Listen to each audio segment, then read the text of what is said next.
So recently I made a trip to Orlando, Florida, and I decided that for the first time in really about a couple of years, I was going to leave my laptop at home and do an entire edit of one of my normal vlogs on an iPad Pro using LumaFusion. And this was something I experimented with about a year ago when I traveled out to California. I did a little bit of an update vlog that was kind of explaining that I was trying this different thing out and had pretty good success with thinking that the software was actually coming a long way.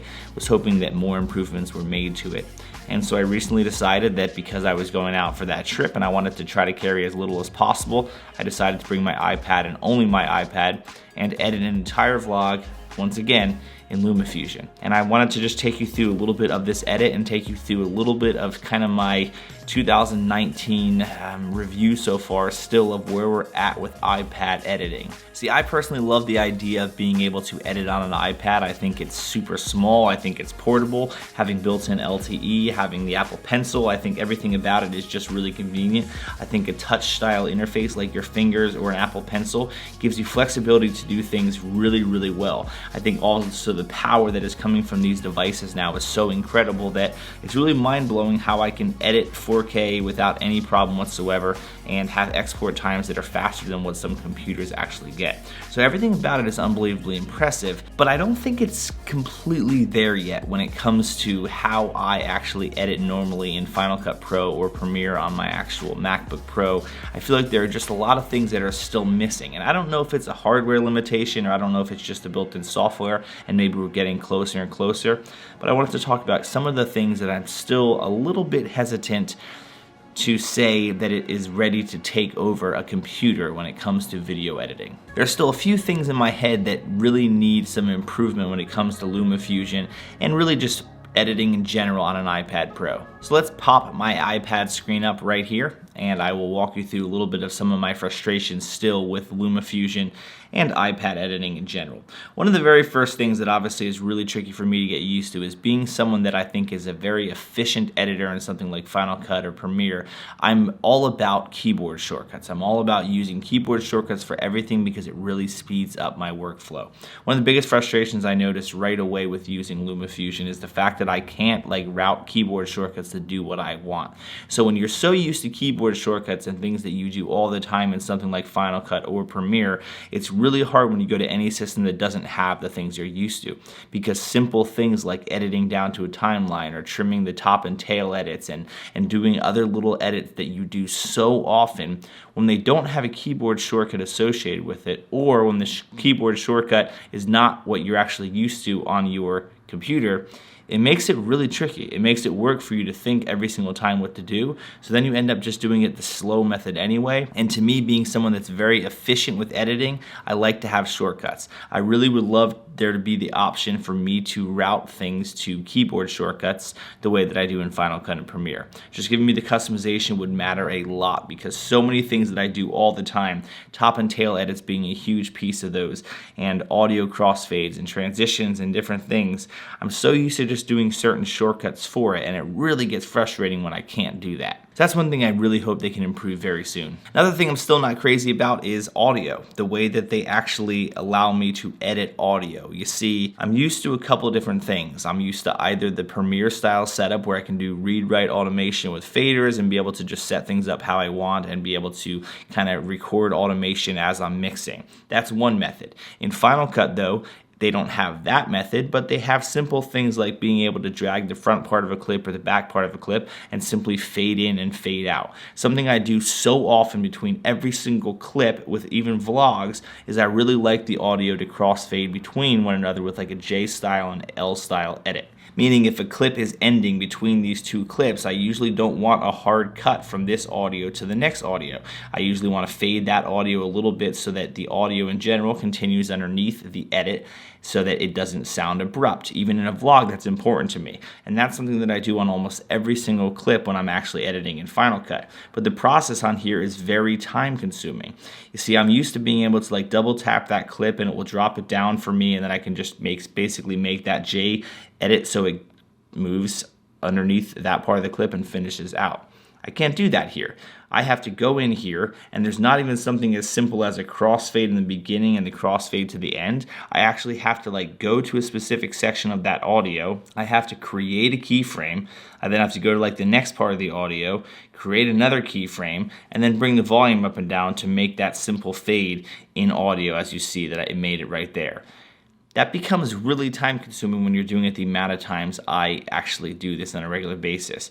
I really would love the option to be able to simply grab something like this, and just like I do with the video, I'd love to be able to just grab the audio only without disconnecting it. You see, I can hit this little toolbox right here and hit detach, and it will detach the audio from that clip, and I can somewhat do what I want with my J&L edits. The problem is I still can't conveniently just grab the tail or the beginning part of that clip and literally just fade that audio in. I'd have to go into that audio in the back end, create my keyframe in the beginning, do a couple clips over, create it, and then bring the audio up or down just to make that simple fade at the beginning of a clip or the end of a clip. That's not convenient when you do it hundreds of times in a single vlog. So I really would like there to be some sort of handle here that I can just grab and fade in that audio and fade it out.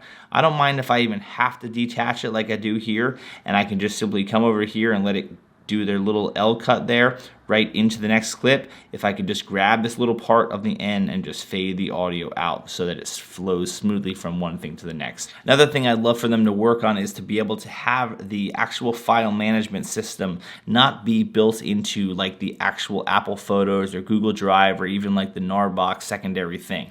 Similar to Final Cut Pro, where you have a library, and inside the library contains all your clips.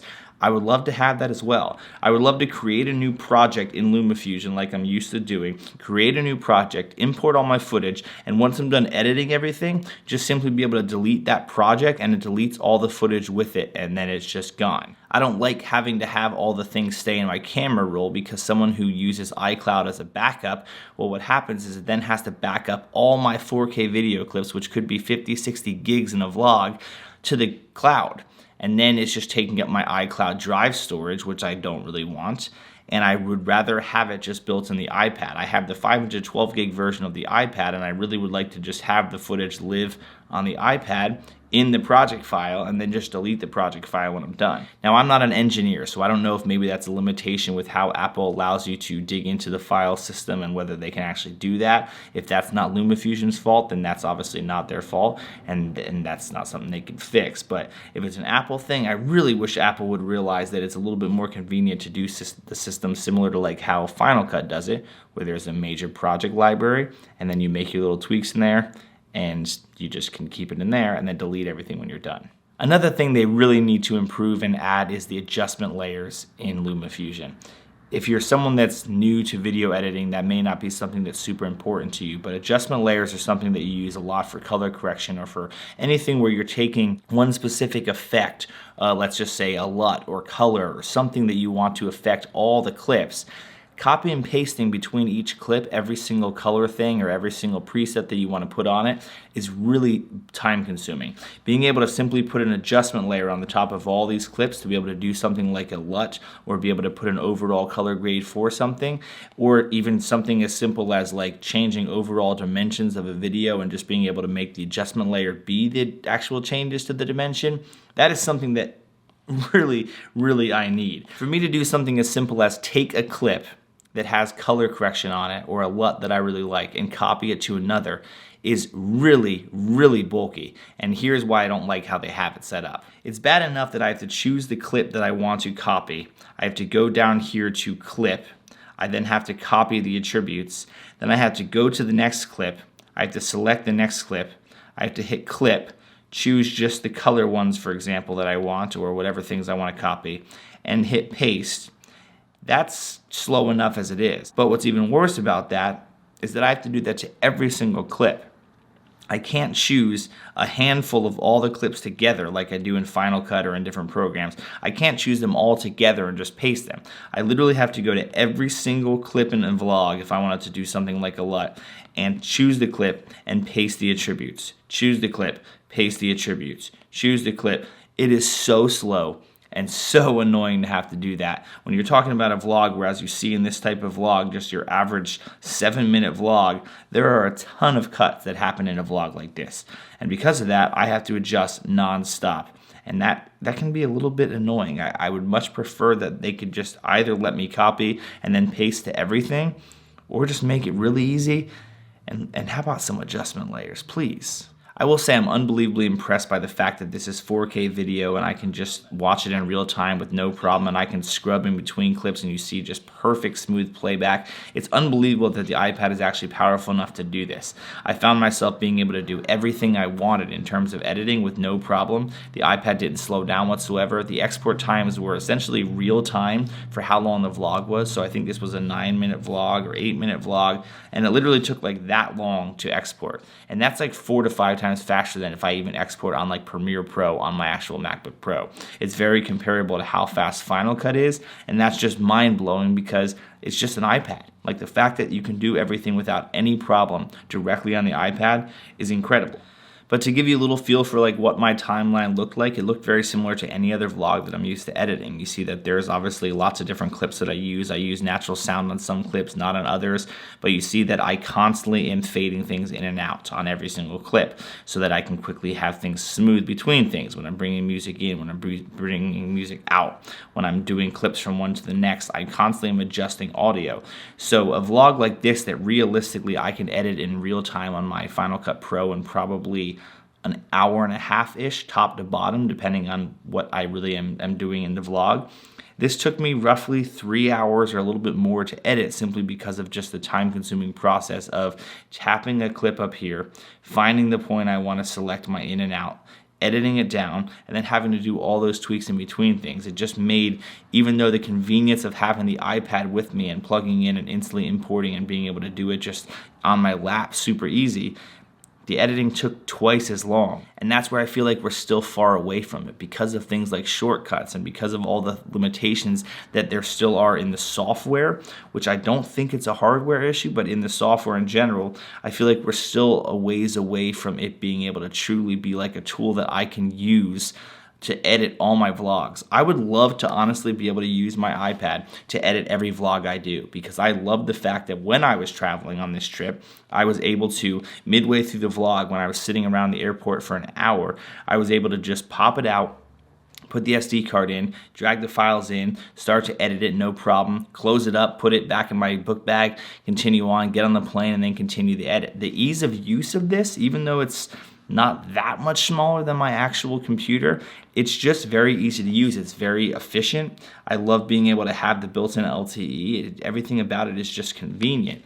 The problem is, if you're an experienced editor that does a lot of editing, well, it becomes a little bit difficult to actually just get used to how, I guess, basic the actual program is when it comes to other things like keyboard shortcuts, adjustment layer. And I know realistically I'm probably not like the target market for who LumaFusion and like iMovie on the iPad really are going for, because I have a feeling that obviously a lot of people that would use this kind of program aren't people like me who do editing professionally now and who edit on Final Cut and Premiere. I feel like it's much more catered to the person that doesn't have those things. They don't have the software, they don't have the computer to be able to handle it. People that use the iPad as like their main tool for everything they do, because obviously it's not really catered to like a video production company like what I have and people that are going to use all iPads to edit. I think it's really designed for like the person that is just on the go. Something similar to what I did here, but I think that if you're not used to all the things that I'm used to, you'd find the experience on the iPad unbelievably smooth. Like you'd find it very fast, you'd find it efficient, you'd find it convenient that it's so small. Everything about it I think you'd love. The problem is when you're used to stuff, it's really hard to jump back to it. But it would be really convenient if I could use this more often. I would love to edit my vlogs on an iPad before even a computer, because I just think it's so convenient, and I love having a touch-based interface. Being able to just swipe around and scrub in real time and being able to have touch access would make things so much more flexible if there was a way to really utilize touch more efficiently. I feel like it's close. I feel like we're getting closer to a day that I can edit strictly on an iPad. So with all that said, February 2019, where we're at right now, do I think that the iPad is close yet to really replacing a computer in video editing? I don't think so at all. Not at all for me. I think for a lot of people it would be a great tool and something that they should absolutely look into investing, because you can get an iPad cheaper than like a full computer, and because you don't run into a lot of capability issues with actually being able to edit even 4K footage.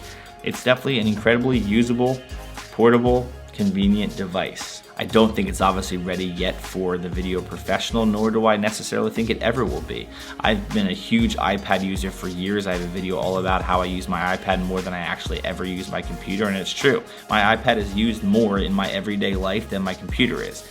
But I go 100% to the computer every single time when I actually want to edit video, because of so many of these reasons. So I think it's still a while away from being that. But if you're a person that is just looking to get into video editing, you're a person that doesn't have a computer yet, you're a person that's looking for more basic things and being able to edit on the go, I think it's an unbelievable tool. You just have to decide, like, what do you really want the tool to be? And is it something that you carry around for fun and that's why you like it? Or is it looking to be really like your main editing tool? That's really your call. So thanks for watching. Feel free to comment below. Let me know if you have any questions that I could answer for you. Would love to help.